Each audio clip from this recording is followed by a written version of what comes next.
morning, Jesus. Good morning, Jesus. Good morning, good morning. Gising sa umaga, hanap-hanap ka. Lulod ang salita mo, nagbibigay buhay. Ang sarap namang malaman, may nagmamahal sa'yo. Salamat sa'yo, Panginoon. Walang pagsubok na di mo kakayanin mo. Sa bawat panalangin, ikaw ay diringgin. Ayon sa kanyang pangako, di kanyang iiwan. Salamat sa'yo, Panginoon. O kay buti mo, Panginoong Jesus. Kay ganda ng buhay kong taglay. Sa'yo lang ang papuri, sa'yo lang ang luwalhati. Sa aking buhay, ikaw ang number one.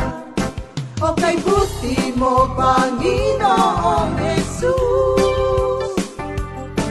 Kay ganda ng buhay kong taglay. Sa'yo lang ang papuri, sa'yo lang ang luwalhati. Sa aking buhay, ikaw ang number one. Sa aking buhay, ikaw ang number one. Sa aking buhay, ikaw ang number one. Gising sa umaga, hanap-hanap ka. Lulod ang salita mo, nagbibigay buhay. Ang sarap namang malaman, may nagmamahal sa'yo. Salamat sa'yo, Panginoon. Walang pagsubok na di mo kakayanin mo. Sa bawat panalangin, ikaw ay diringgin. Ayon sa kanyang pangako, di kanyang iiwan. Salamat sa'yo, Panginoon. O kay buti mo, Panginoong Jesus. Kay ganda ng buhay kong taglay. Sa'yo lang ang papuri, sa'yo lang ang luwalhati. Sa aking buhay, ikaw ang number one. O kay buti mo, Panginoong Jesus. Kay ganda ng buhay kong taglay. Sa'yo lang ang papuri. Wow, Mare! Praise the Lord! Ang dami mga may lechon pa. At saka yung aking favorite na salad. Praise God! Alam mo naman, Mami, tayo'y blessed na blessed. Ay, oo, napakarami pang darating. Salamat sa Diyos. Praise God! Ang saya-saya natin dahil sama-sama tayo lahat. O tayo na sa labas. Tara. Sayaw tayo. Ako'y galak na galak sa'yo, O Yahweh. Dahil ika'y hindi nagpapabaya. Ako'y galak na galak sa'yo, O Yahweh. Dahil ika'y hindi nagpapabaya. Sa kabila ng maraming pagsubok dito sa mundo, ika'y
nagbabago.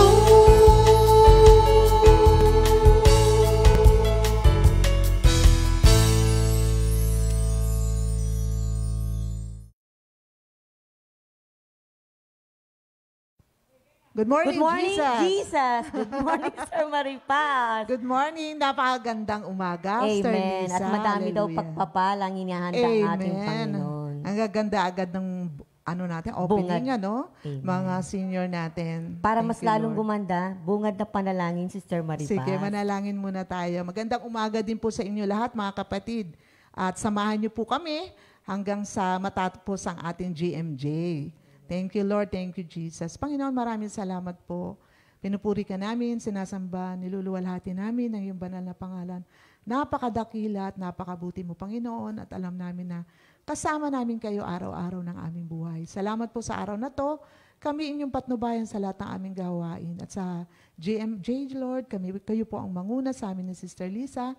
Gamitin mo po kami at mangusap po kayo through us, Lord. Thank you for using us mightily and sa aming mga kapatid na nakikinig ngayon. Lord, bless each one, Lord. In Jesus' mighty name we pray. Amen. Amen. Thank you, Lord. Our verse of the day ay makikita natin sa Matthew 11, verses 28 to 29. Babasahin ko, Sir Maripas, sa New King James Version. Come to me, all you who labor and are heavily laden, and I will give you rest.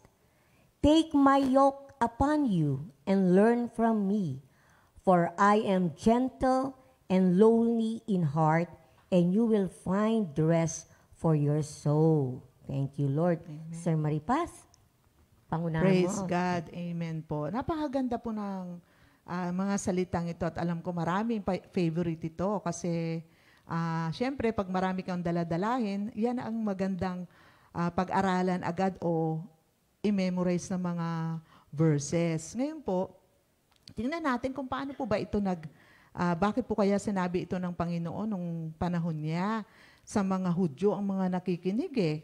Kasi po, noong time na yon, maraming bit-bit o hirap na ang mga tao sa pagsunod. Saan po? Sa pagsunod sa batas.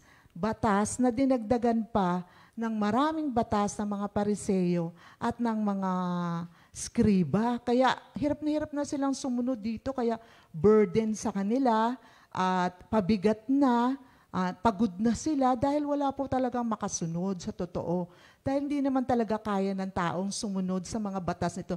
Lalo na, yung palangang batas ni Moises, ang hirap na sundin. Lalo na, dinagdagan pa nila ng napakarami pang batas. Kaya nga sabi dito sa Matthew 23 verse 4, they tie on to people's backs loads that are heavy and hard to carry, yet they aren't willing even to lift a finger to help them carry those loads. So, tingnan po natin, habang inaaral natin ito, tawagin ko muna si Sister Lisa sa dugtong po nito. Amen. Yan po yung pinaka-historical background kung bakit nag-come up sa verse 28 and 29. Bibigyan ko lang po ng emphasis yung verse 28. Nakalagay po dito, come to me, all you who labor and are heavily laden, and I will give you rest. Dalawang salita po ang bibigyan ko lang po ng emphasis, yung come.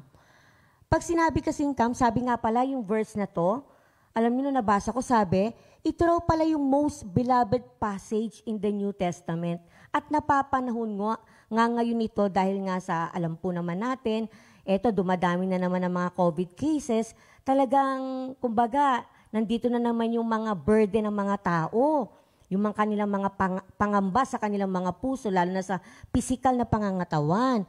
At ito po pala ay invitation to discipleship. Yung word na come, na-research ko sa King James Version, ginamit to 1,971 uses yung word na come. Ang come kasi, an imperative particle of exhortation and incitement with the force of an imperative, a strong appeal on the will of another. And it expresses the desire and compassionate heart of the Savior, and is his appeal for people to come to Him. Sabi nga, an invitation. Sir Maripas, di ba? Pagka binigyan ka ng invitation, ano ba ang nararamdaman mo? Pagka yung may mga mahalagang piging, binigyan ka ng invitation, anong nararamdaman mo? Pag Siyempre, honored ako. Di ba? Yes. Napili ka. Yes, di ba? Sabi nga yung invitasyon na yun, minsan nga ngayon, pag binigyan ka ng invitasyon, yung nagbigay ng invitation sa iyo, nagsasabi na, please confirm. Kasi nakalagay dito, good for 2, para mga ganun, good for 4. Hinihingan ka ng confirmation para malaman na darating ka. Pero ito, an open invitation for all of us ng ating Panginoon. At kung makikita natin, naka-red letter to, yung come to me. Ibig sabihin, ang nagsasalita nito, ang first person na nagsasalita, ay walang iba kundi ang ating Panginoon. At sabi nga,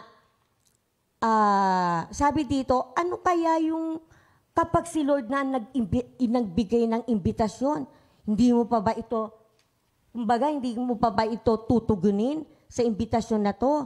At sabi nga, sino ba yung mga binigyan ng imbitasyon ng ating Panginoon ito? Those who are heavily laden. The Lord was addressing the people who are burdened and weighed down, yung mga nabibigatan with the consequence of guilt, frustration, and dissatisfaction. Yan yung binibigyan ko ng emphasis, yung come na binibigyan ng ating ng Panginoon, na lumapit tayo kanino sa ating Panginoon. At sa paglapit natin, ito naman yung promise niya, yung rest. Sabi nga, and I will give you rest. Ano pa to yung rest na to? Ang ibig sabihin ng rest na to, insurance and pledge. Sabi nga, again, remind us that our need is the person of Christ and a personal relationship with Him. Pag sinabi kasing rest, Sister Maripas, di ba, pagka bumabiyahe tayo, may mga rest area. Di ba, yan yung pagkapagod na pagod ka na, from driving, may mga rest area na hinihintuan tayo. Ang meaning kasi ng rest, ito yung to refresh, rest up, and to cease from labor. Meaning, yung cease from work or movement in order to relax, repress oneself, or recover strength. Pag nakapahinga tayo, ibig sabihin, marirecover natin yung strength na si Lord pa rin na magbibigay. Actually, hindi naman talaga mawawala, pero pag lumapit tayo sa Panginoon, may kapahingahan. Ito yung sinasabi nga, be placed or supported so as to stay in a specified position. Position na naka-rest tayo with the Lord. Rest that Jesus promises is this, Tatlo to. Love, healing, and peace with God. Not the end of all labor. A relationship with God changes meaningless, wearisome toil into spiritual productivity and purpose. Yan po ang nasasaad sa Matthew 11 verse 28. Sir Maripas, sa verse 29 naman, ano pa masasabi mo? Oo, napakaganda po nitong verses na to. Kasi, di ba, nagsimula nga sa, come to me, all of you who are tired of carrying heavy loads, and I will give you rest. Pero, sabi sa verse 29, take my yoke. Alam niyo ba ang ibig sabihin ng yoke? Ang yoke po ay work, service, toil. So, merong pagtatrabaho. Pero sabi ni Lord, rest sa verse 28. Pero pagdating sa 29, sabi niya, take my yoke. So, bakit ganun? Sasabihin rest, tapos magtatrabaho.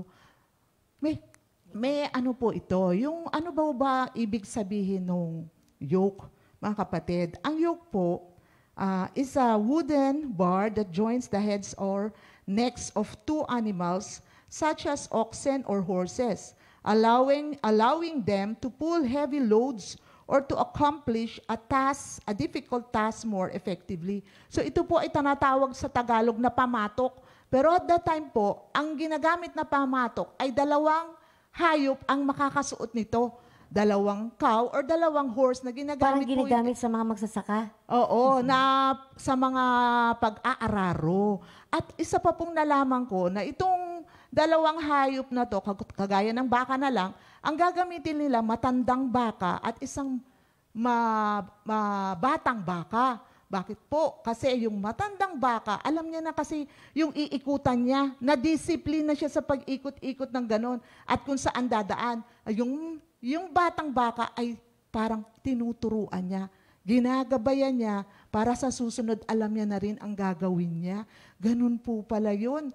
Yung pamatok ng Panginoon ay kagaya noon na sabi niya, take my yoke. Ano sinasabi nito sa atin? Na siya ay kasama natin. Na pag tinanggap natin yung pamatok niya, kasama natin siya. Hindi po kagaya nung mga Pariseo na sabi nga, napakaraming batas na ibinigay pero hindi naman lang tumulong para makayanan ng mga tao na magampanan yung pinagagawa nila. Lalong pinahirapan pa. Yes, pero ang Panginoon, itong sinasabi niya, kasama mo ako.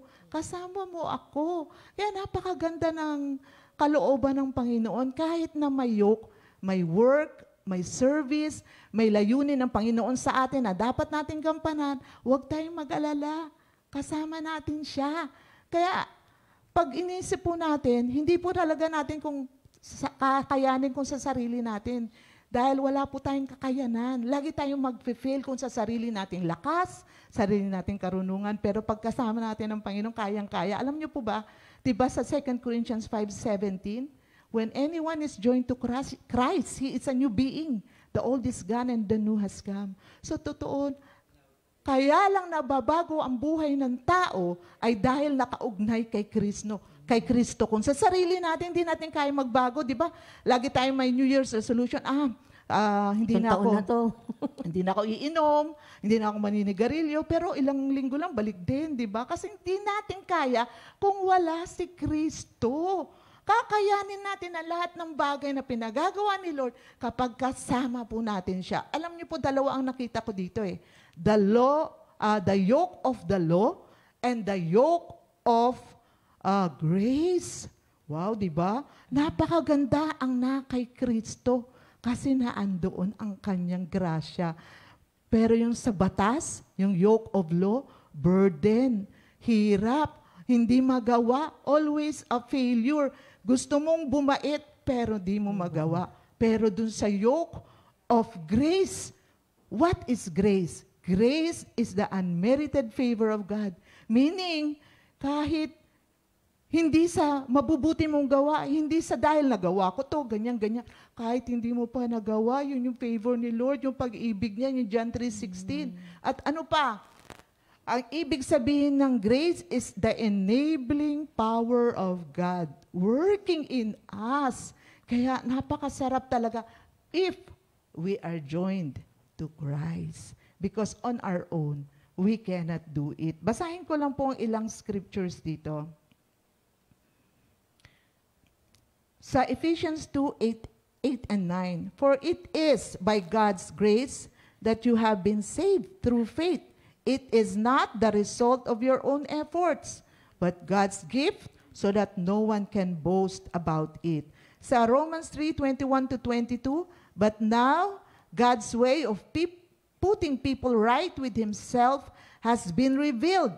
It has nothing to do with law, even though the law of Moses and the prophets gave their witness to it. God puts people right through their faith in Jesus Christ.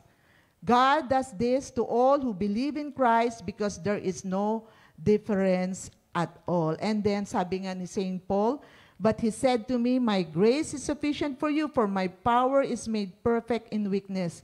Therefore, I will boast all the more gladly about my weakness, so that Christ's power may rest in me. So kahit yung mga kahinaan, dapat palang ipagmalaki. Dahil doon sa kahinaan, makikita mo si Kristo ang magbibigay sa iyo ng lakas. Kaya marami akong nakikita kahit na sa panahong ito ng pandemic nga, maraming nahihirapan, pero nakakatuwa ang mga kay Kristo. Kahit nga yung mga namatayan, nakakayanan. Ilang buwan pala nakakangiti na. Dahil sa they are joined to Christ. Yung grace ni Lord, ever yung powerful presence niya, yung enabling power niya na kumikilos sa atin. Hindi natin kaya, pero kaya ni Lord. Kaya kailangan, we have to join with Christ. Sumama sa, tanggapin natin yung pamatok niya dahil kasama natin siya sa bawat saglit ng ating buhay. For the sake of Christ, 2 Corinthians 12:10, then, sabi ni St. Paul, I am content with weaknesses, insults, hardships, persecutions, calamities. For when I am weak, then I am strong. Grabe, nakita ni St. Paul ang secret. And that is with Christ, kayang-kayang mapagtagumpayan lahat. Nasa ano ka ba ngayon? Sa mahirap na kalagayan, hindi ka ba makalakad? May sakit ka ba? The enabling power of God, the grace of God is upon you right now. Upon us all who serve Him. Kaya kamangha-mangha. Ang kailangan lang po ay be united with Christ. Tanggapin natin siyang sariling Panginoon. Tanggapin natin ang pamatok na ibinibigay niya. Sabi niya, take my yoke. It's Matthew 11 verse 30. Sabi niya, my yoke is easy and my burden is light. Kaya pala nagiging magaan dahil si Lord kasama. Kaya lagi natin si Lord kasama sa lahat ng ating ginagawa at wala pong mahirap. Kaya alam niyo po, minsan pag tinawag kami na haharap dito, hindi po madali. Kasi minsan, kalaban mo hindi makatulog. Kalaban mo sarili mo, ang daming bumubulong sa'yo. Pero sapat na yung grasya ng Diyos. Atin yun eh. Kaya nakakayanan gawin ng lahat ng bagay dahil sa grasya ng Panginoon. Kaya napakabuti ng Panginoon. Kung mayroong universal invitation, meron namang universal solution. Amen. Itong Matthew 11, 28 to 30. Praise God. Thank you, Lord. Amen. Yung pala yung sinasabing, pag nilalagay tayo, tapos suportado pa rin tayo ni Lord sa specified position nga. Yes. At ang pinakamalaga, yung relationship with God. Yes. Kasi Amen. hindi, lahat to through believers pinapaalam sa lahat ng mga believers. Amen. Thank you, Lord. Sige. Amen. Kailangan mag-comment na po kayo tayo, mga kapatid. sa ready na. Game na sa ating memory verse sa New Testament. Ilang days na lang at sabi nga sa Monday, yun na yung ating grand finals. Yung mga sasali po ay mag-comment na rin sa grand finals natin for Monday. Maganda. Pero bago Excited yan, ako, Sister Lisa. yes, diba? pero bago yan may mga birthday ngayon, mga special day for this Ay, oo, day. sige. Batiin natin sila. Amen. Ang may birthday ngayon ay si Sister Mila Santarinala. Sister Gigi Marciano. Oh, advance. Happy Pareho birthday. din yan kay Sister Joy Rubio na in-advance na kahapon pero ngayon ang birthday. Happy birthday, Sister Joy. Sister Joy, at happy salamat birthday. po sa pagpapala. Kagabi Amen. rin, advance din po yung kanyang handa sa atin. Happy anniversary Ang na sarap po ba ng o may biko. birthday pa? Sister Elenita Salvacion. Yun. Yan. Happy birthday. Sister Joy Rubio, Sister Elenita Salvacion, Sister Gigi Marciano, aalisin natin Sister Mila bukas pa pero advance. At happy anniversary kay Sister Amor and Brother Ray Fulgencio Fulgencio. ng ating sa Taytay to, no? Fulgencio Residence. Happy anniversary, Sister Happy Tata. anniversary. Kantahan na natin. Happy, happy birthday. Happy birthday. Happy, happy birthday. Happy birthday. Happy birthday to you. Happy anniversary. Happy anniversary. Happy, happy, happy anniversary. May the Lord God bless and keep you. May the Lord God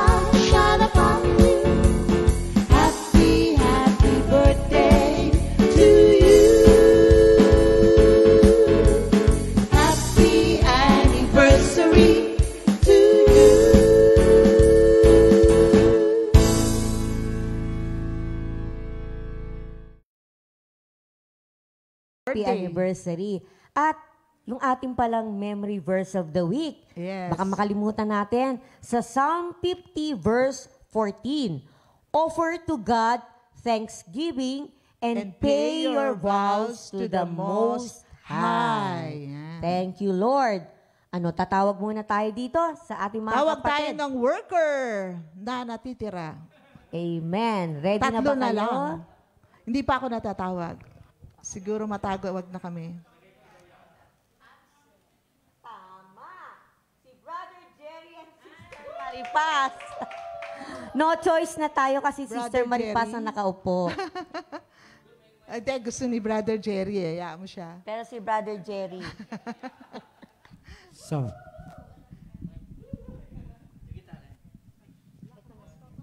Morning po.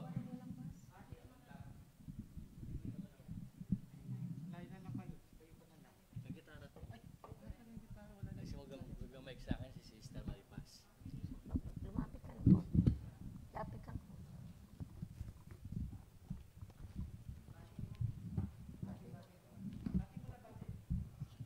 Good morning, Jesus, mga kapatid. Ito po ang ating New Testament books of the Bible.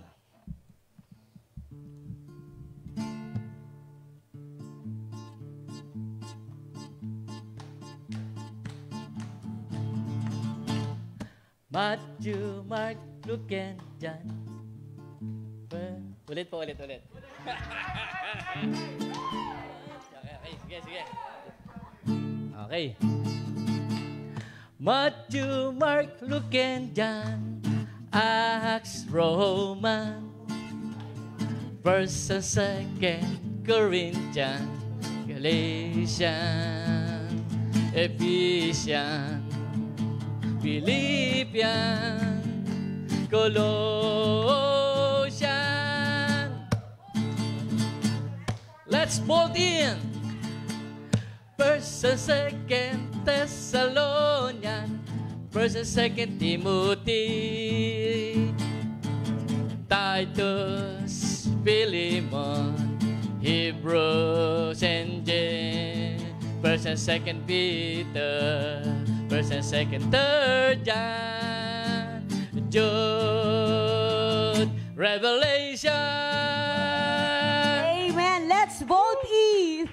Voltes 5. Ito, Brother Jerry. Ito ang para sa iyo. Ano to? Pampakapal ng buhok? Pampakapal daw po ng buhok. Thank you, Lord, po sa regalo. Voltes 5 naman ang tono Sa ating niya. mga kapatiran, ilang kaya ang nag-comment? Sister Tata, comment po. Open pa. Mahaba pa po ang oras. Pwede pa kayong umabol. Meron pa ba? Meron pa po. Pwede pang humabol. Dagdag pa ho, 4 pa lang po ang ating mga kapatirang naka-ready na. Pero mga ito ba ay ating mga friendship? Meron pa rin daw? Ay, may isa pang pahabol. Belated happy birthday kay Sa aming anak. Brother Jerome Yes. Legaspi. Anak namin sa Bulacan. Ay, di ba? Legaspi. Di ba iba Jerome? Iba palang Jerome yun. Sorry. Diba, Jerome Legaspi, Anak apo? ni Sister ni Apo ni Jeline. Sister. Anak ni Sister Jeline. Kapatid ni Hazel. Ni Hazel dito sa ating Oo. Lower South. Yes. Amen. Sa youth. Happy birthday. Happy birthday, Brother Jerome. Yes. Okay na. May dinadagdag pa po. May pahabol na po. Sabi ni Ayan. Sister Trining, galing ni Minister Jerry. Glory to God. Voltes 5. Eto, banggitin na natin yung mga nag-ready and game na. Si si Brother Lito Santarinala, ang walang talagang humpay na pag-game, si Sister Clang Rabang, Sister Lisa Albaran, ang ating kapatid na sa San Pablo. Sino pa ito? Hindi ko maba. si Sir Rose Iwata, at si Sister Adelina Bacani ng ating Mendez. Ayan. 5 na lang, Sister Tata. Wala nang dagdag. Okay na? Spin the wheel. Okay.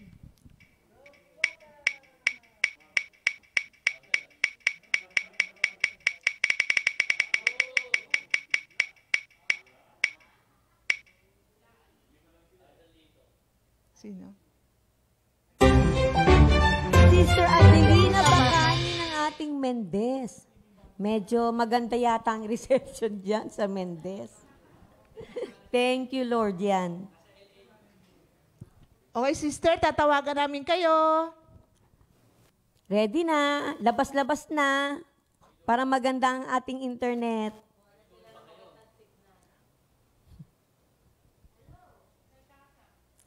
Sister Adelina, nandiyan ka na ba? po. Sister? Hello? Ayan, Sister Adelina, ready na po ba kayo? Ano po kayo? Ano ba yun para makita? Camera. Camera po, camera. Para makita po namin kayo. Sister Mendez, Sa outreach. Tsahin to ni Sister Brother Lina, Jeff. ano po kayo, mag-video.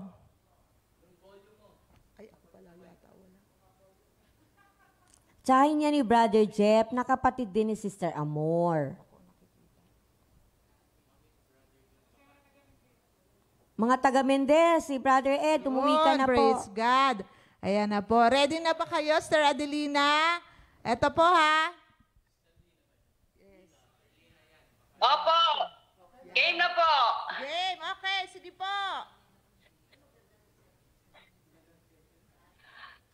Thank you, Lord. Matthew, Mark, Luke, and John. Acts and Romans. First and Second Corinthians. Galatians, Ephesians, Colossians, First and Second Thessalonians, First and Second Timothy, Titus and Philemon, Hebrews and James, First and Second Peter, First and Second, Third John, Jude, and Revelation. Amen! Wow, praise Anong God. tono ba yan, Sir Maripas? Anong tono yon, Sister Adeline? Adelina. Froilan! Froilan! Frolan. Froilan. Alam ni Brother Bong. Hindi ko alam kaya hindi ko masabi. Thank you, Lord po. Ito po ang Selena. gift nyo. Ayan. Papadala na lang natin sa pupunta dyan, sa Mendez. Opo. Kayo po ay nanalo ng hindi ko po alam kasi nakabalot to. Congratulations po. Sister Sister Lina, Lina. congratulations. God bless po. Thank you, Lord. God bless po. Amen. Praise God. Bye-bye po. Okay. Amen. Next. Amen. Next natin. Thank you, Lord. Hallelujah. Bago po Congrats kami- po ulit. Bago po kami magtapos, nagpapasalamat kami sa privilege na binigay sa amin para makasalita dito sa BOTD. At bago rin kami magtapos, susundan po tayo ng ating new song. Ito po ay na-compose ni Sister Tin Radam Pinson. Amen. And interpreted by Sister Jennifer Jen Abuyabor with the GOG Girls. Sige, at pagkatapos na to, ay pangungunahan din naman tayo ni Brother Boy sa Ating series ng Lenten ng True Repentance, yes. Amen. Go, Sir Tata.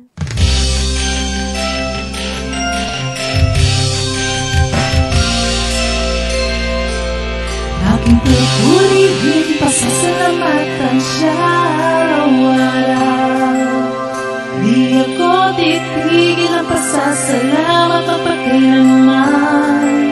Kadakilaan mo, O Diyos, sa aking ihahayag.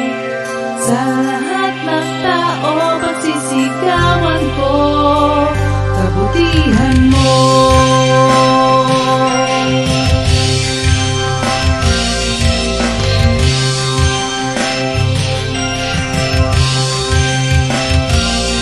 Aking pupurihin, sasalamatan siya araw-araw.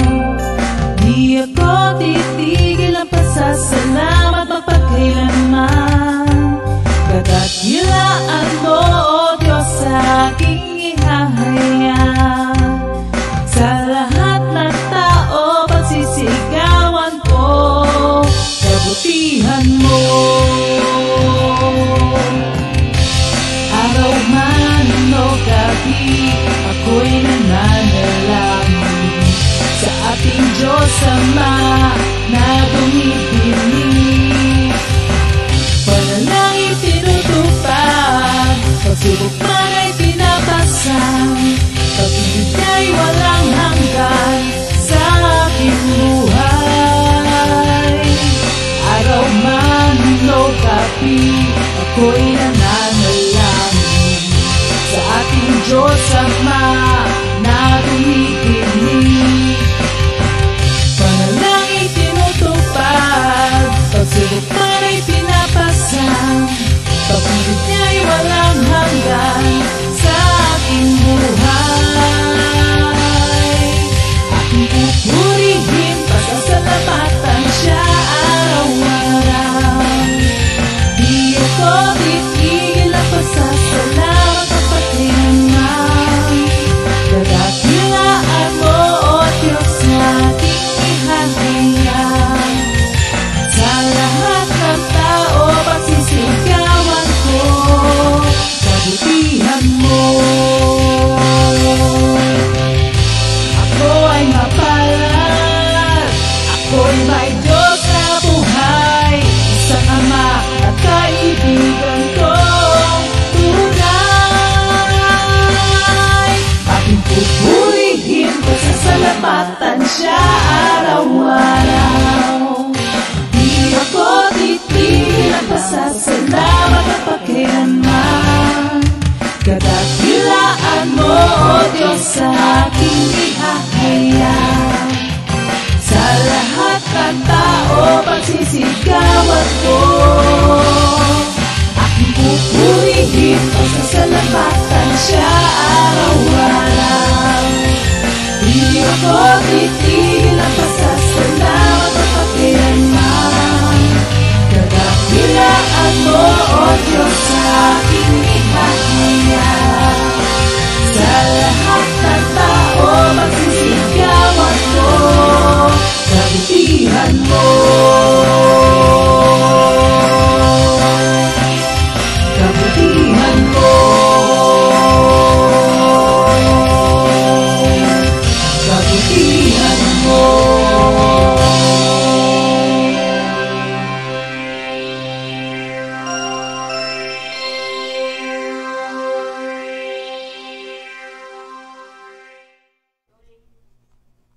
Gandang umaga mga kapatid.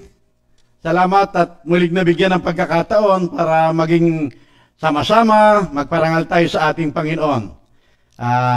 Mula po sa 2 Corinthians 7 verse 10, Ikalawang Korinto, Kabanata 7, Talata 10. Sapagkat ang kahapisang buhat sa Diyos ay nagbubunsod sa inyo upang magsisi at magbago sa inyong ikaliligtas. Ngunit ang kahapisang dulot ng sanlibutan ay humahantong sa kamatayan. Mga kapatid, ang mensahe ng ating Panginoon, purihin ang Diyos at pagpalain mo po ang mensaheng aming nabasa at narinig. Sa iyo po ang salita, ikaw po ang magpala na magipong kapakinabangan ng lahat ng nakakarinig, O Lord. Purihin ka at dakilain. In Jesus' name, Amen. Hallelujah.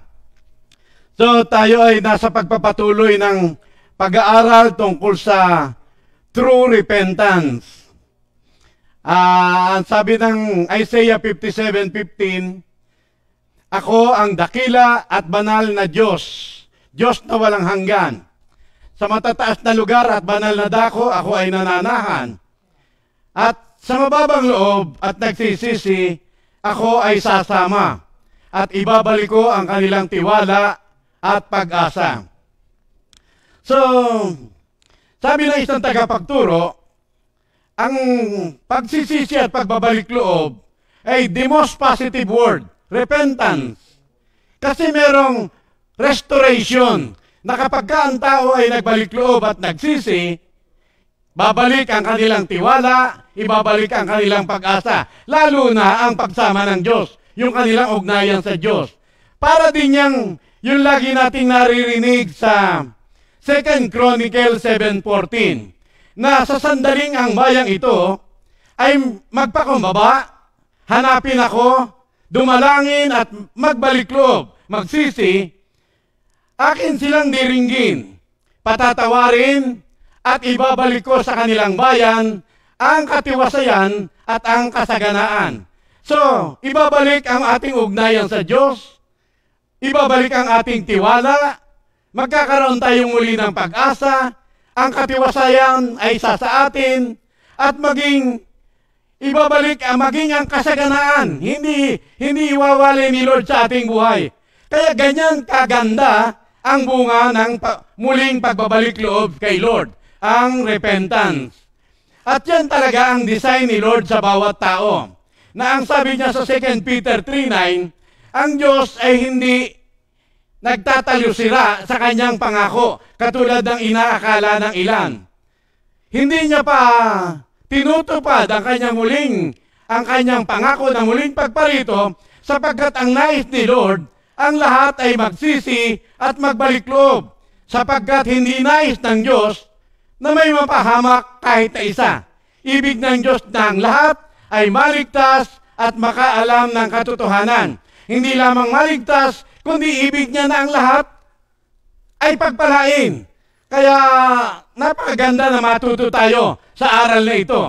Kung paano tayo ay natuto sa tunay na pananalangin, sa tunay na pag-aayuno, at meron ding aral tungkol sa tunay na pagkakawanggawa, matuto din tayo sa tunay na pagsisisi at pagbabalik loob sa Diyos.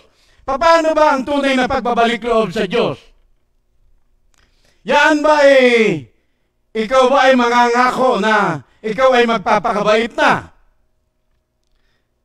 Parang New Year's resolution na ako'y magtitino na, ako'y magpapakabuti na. Kung paano may New Year's resolution, meron ding Lenten resolution. Kaya maraming tao na kapag pumapasok na ang Kwaresma, ang dami nang ipinapangako sa sarili.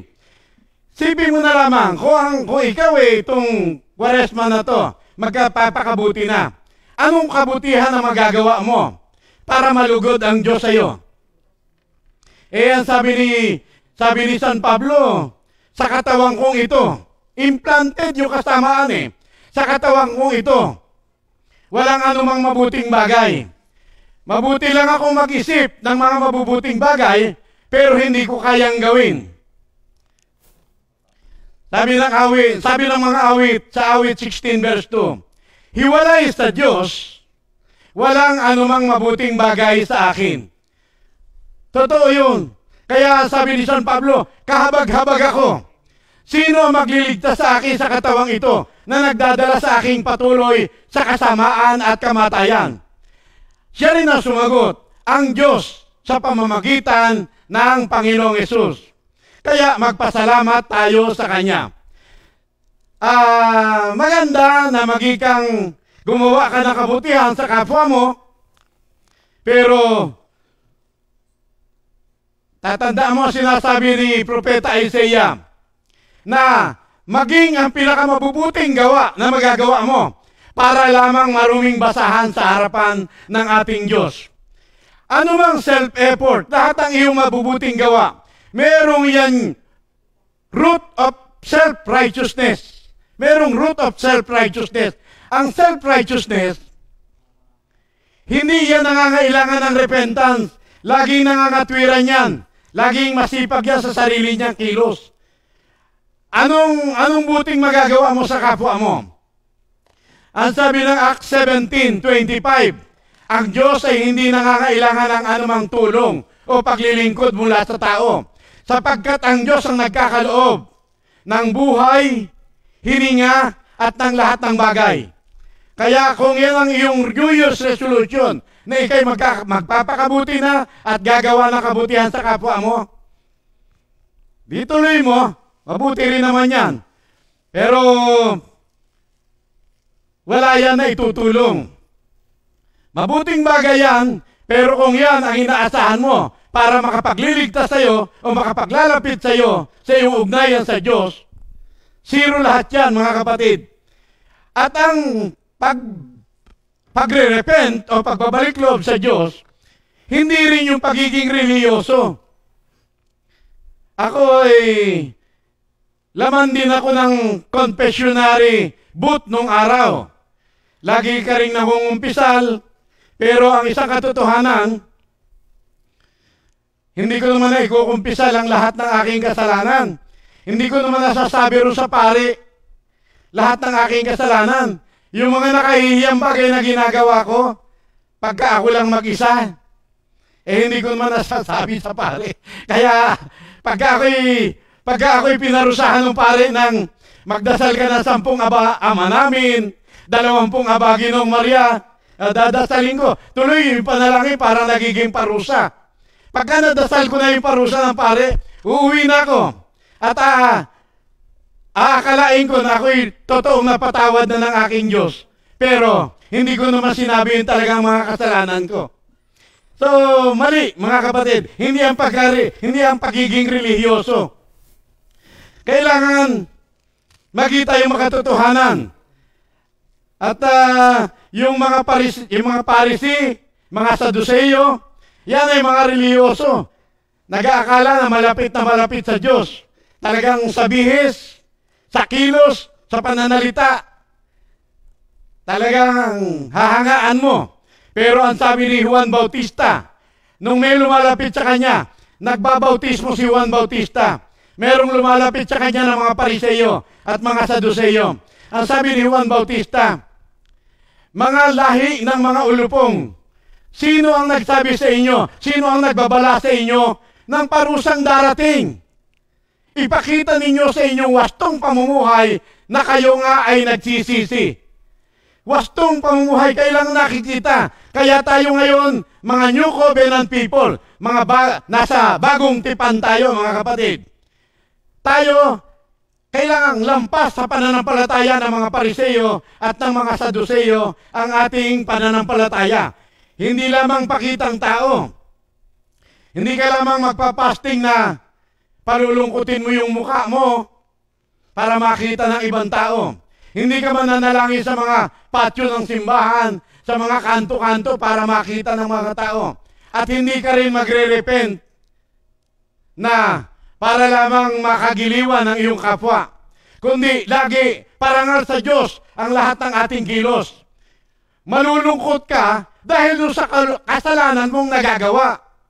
Kasi bawat kasalanan ay walang maliit na kasalanan. Lahat ng kasalanan ay malaki. Kasi malaki ang Diyos na ating pinagkakasalanan. Amen? Ang kasalanan, magkaroon ka ng tunay na pagkaunawa tungkol sa kasalanan.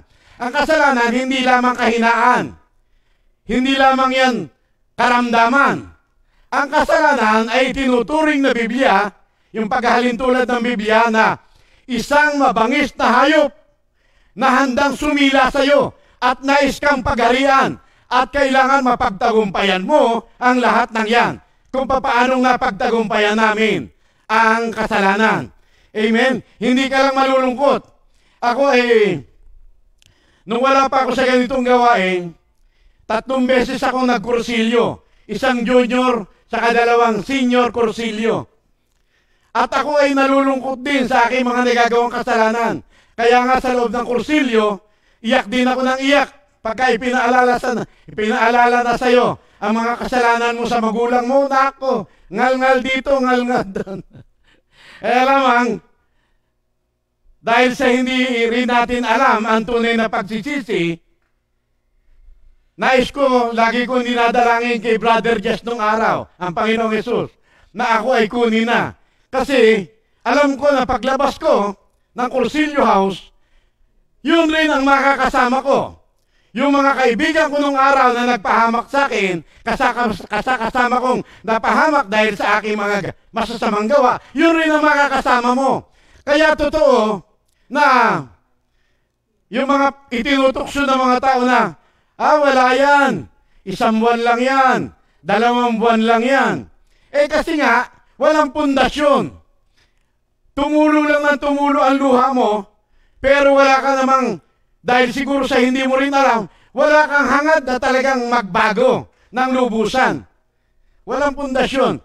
Paiyakan lang. Pero mga kapatid, nung ako ay maging charismatic, natutong magbasa ng Biblia. Ngayon, ang dalangin ko kay Lord, Lord, wag mo muna akong kukunin. Marami akong atraso sa iyo.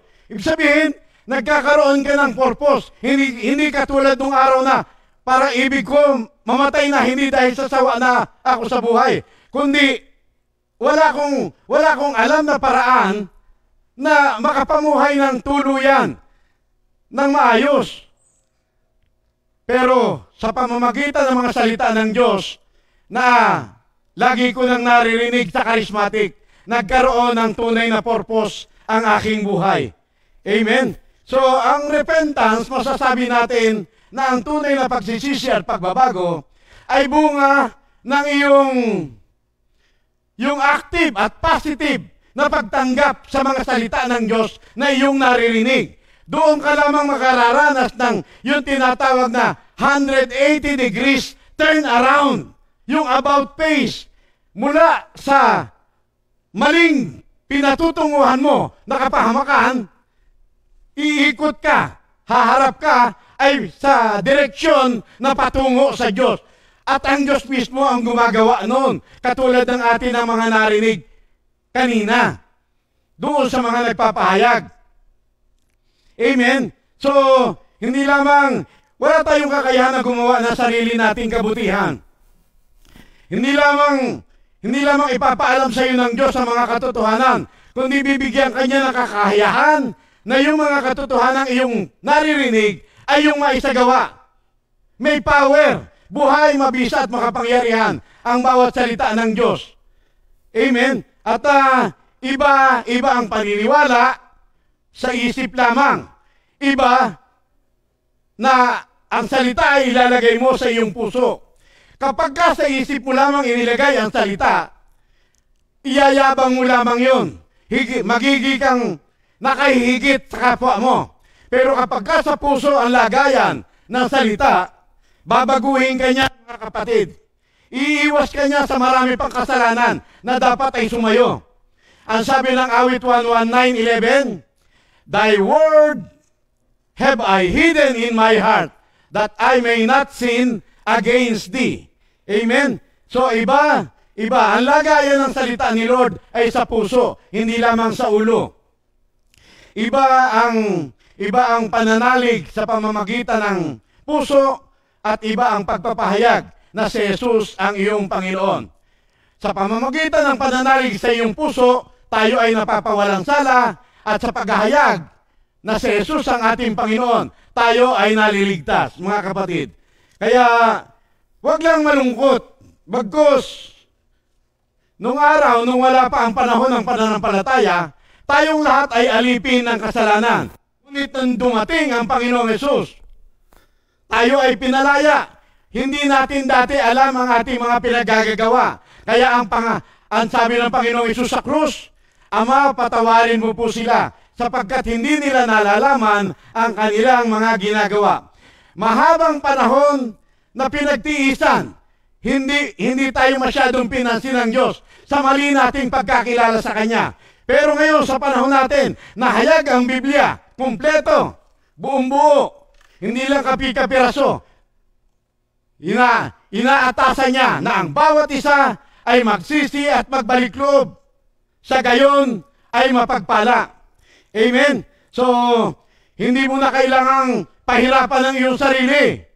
Ang sabi ng Colossus 2:23, sa biglang tingin parang mabuti ang kanilang ginagawa na mga maling pakumbaba at mga pagpapahirap sa sarili.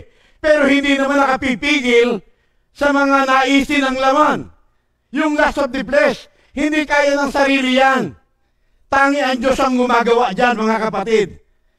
Amen? Kaya sabi nga ng Colossus 2:8, mag-iingat kayo sa mga magdarayang aral, mga aral na wala namang kabuluhan, nakabatay lamang sa mga sabi-sabi, mga hula-hula, mga aral ng mga matatanda, at hindi naman nasasalig kay Kristo. Tatandaan natin, nagkaroon lamang tayo ng pag-asang gumanda ang buhay sa pamamagitan ng gawa ni Kristo. Nang ang Panginoong Hesus ay mamatay sa krus, dinala niya lahat ang bigat ng ating mga kasalanan upang lubusan na nating talikdan ang ating mga kasalanan. At ang bawat isa ay magkaroon ng kakayahang makapamuhay sa isang bagong pamumuhay na kinalulugdan ng Diyos. Tapos idinagdag pa niya, sa pamamagitan ng kanyang mga sugat, tayong lahat ay nagsigaling. Marami tayong sakit, mga kapatid. Hindi lamang physical sickness. Ang utak natin may malaki diferensya niyan. Kaya kapag hindi natin iaasa sa Diyos, sa sarili natin, sa sarili nating kakayahan, hindi natin kakayanin ang buhay. Meron tinatawag na psychosomatic, sakit ng isipan, pero nararamdaman ng physical body natin. At yon, hindi kayang gamutin ng doktor yun. Tayo ang magpapasya na makipag-partner kay Lord. Hihingi mo lagi ang tulong ni Lord. Amen. Kaya kailangan magkaroon ka ng tunay na pagkakilala sa mga maling gawa. Yan ay nagpapahamak sa atin. Kahit na mananampalataya ka na. Ang isang mananampalataya, hindi nagpapatuloy sa kasalanan, pero nagkakasala pa rin. Kaya tinuturuan tayo para magkaroon tayo ng isipan na lahat ng kasalanan darating sa ating buhay. Isang gamot, confess agad. Kaya nga merong 1 John 1:9. Tatandaan natin na sabi ni Haring Solomon sa Proverbs 28, nalimutan ko, 13, ayan. Proverbs 28:13, ang nagkukubli ng kanyang kasalanan, hindi mapapabuti. Pero kapag kayong ipinahayag ang kasalanan, tutulungan ka ng Diyos, kahahabangan ka ng Diyos. Amen? Kamuhian natin ang kasalanan kung papaano ang kasalanan ay ayaw na ayaw ng Diyos. Tatandaan natin, paborito tayo ni Lord. Tayo ay nilikhang kawangis at kalarawan niya. Ang paraiso ay nilikha para sa atin. Pero, take note, paborito tayo ni Lord, pero nagawa niyang tayo ay palayasin sa paraiso. Bakit? Sa simpleng disobedience. Napakaliit, siguro isipin mo, maliit na kasalanan, disobedience. Pero yun ang naging dahilan upang palayasin ng Diyos ang tao sa paraiso. At tatandaan mo, yan din ang naging dahilan kung bakit ang Panginoong Hesus ay napako sa krus. Yan din ang dahilan kung bakit ang sabi ng Panginoong Hesus, Ama, bakit mo ako pinabayaan? Sapagkat nang nakapako ang Panginoong Hesus sa krus, dala-dala niya ang lahat ng ating mga kasalanan. Huwag mo sayangin ang pagkapako ng Panginoong Hesus sa krus, mga kapatid. At sabi, kung mananampalataya ka na, pero magpapatuloy ka pa rin sa pagkakasala, patuloy mong ipapako sa krus ang anak ng Diyos at patuloy mo siyang ibibilad sa kahihiyan. Ang isang anak ng Diyos hindi nagpapatuloy sa kasalanan sapagkat siya ay mayroong bagong buhay na mula sa Diyos mismo. Kaya hindi siya dapat magpatuloy sa kasalanan. Nagkakasala pero hindi nagpapatuloy. Ang nagpapatuloy sa kasalanan, kampon ng dyablo.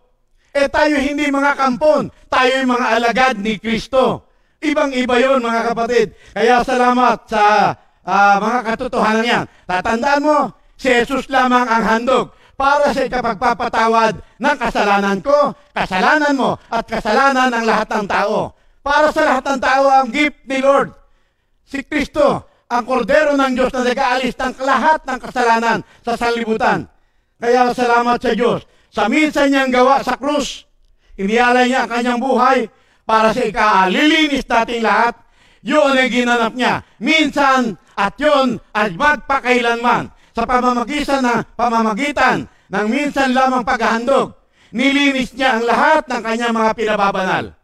Kaya tayo, ngayon ang ganda-ganda. Mababanggit mo ngayon na not only Jesus saves, but Jesus paid. Siya ang nagbayad ng lahat ng dapat nating mga bayaran. Kaya ngayon, kung mag-Kwaresma man, meron mang Lenten season, hindi ka magtataka kung bakit maraming mga ngaralan nagpapahayag na, let us celebrate. Hindi tayo magse-celebrate na dahil sa ating mga kalayawan, mga malayang buhay, kundi ang celebration natin sapagkat meron tayong Panginoon na nag-aalay ng kanyang buhay para maranasan natin ang lahat ng kagaanan. Si Jesus ay nahirapan para tayo ay magkaroon ng magaan na buhay. Nalagay sa kahihiyan upang tayo magkaroon ng marangal na buhay. Namatay upang tayo ay magkaroon ng tunay na buhay. Kaya diyan masasabi mo na yung hindi natin kaya, ginawa ng Diyos. Amen? Ngayon, sa kasalukuyan, kung sinasabi natin, nakasama natin palagian ng Diyos, ngunit patuloy naman tayong nabubuhay sa kadiliman, wala tayo sa katotohanan. Pero kung nabubuhay tayo sa liwanag, kung papaanong si Jesus ay nasa liwanag, tayo ay nagkakaisa at patuloy na nalilinis ng dugo ni Kristo. Yan ang true repentance. Yung wala ka nang hanap kundi ang gawain. Sapagkat alam mo, dyan mamimaintain ni Lord. Kung paano nilinis ka niya ng una, pananatiliin ka niya sa kalinisan. Purihin ang Panginoon. So, mag-pray tayo. Salamat sa Diyos at natuto tayo ng tunay na repentance, yung bang pagwawaksi ng mga hilig ng laman at pag-iisip. Lord, thank you po. Ang bait mo po sa amin, Panginoon, na hindi mo kami hinayaan sa buhay na mapapahamak. Hindi mo po kami hinayaan sa buhay na madilim. Bagkus nandito po kami, niyakag mo, in-invite mo, at salamat po, Lord, na bigyan po kami nakakayang tanggapin ang invitation mo. Kaya napakaganda po ng aming buhay na tinatamasa ngayon. Dalangin po namin na pati ang aming mga kaanak, mahal sa buhay, ganito din po ang buhay na maranasan nila, O Lord. Pati ang aming mga kapitbahay. Maalis po sa kasalanang nagbubulid sa amin sa kapahamakan at kamatayan. Purihin ka at dakilain sa napakagandang aral na ipinagkakaloob mo sa amin. Thank you, Lord, in Jesus' name. Amen. Hallelujah. 2 Timothy 2:2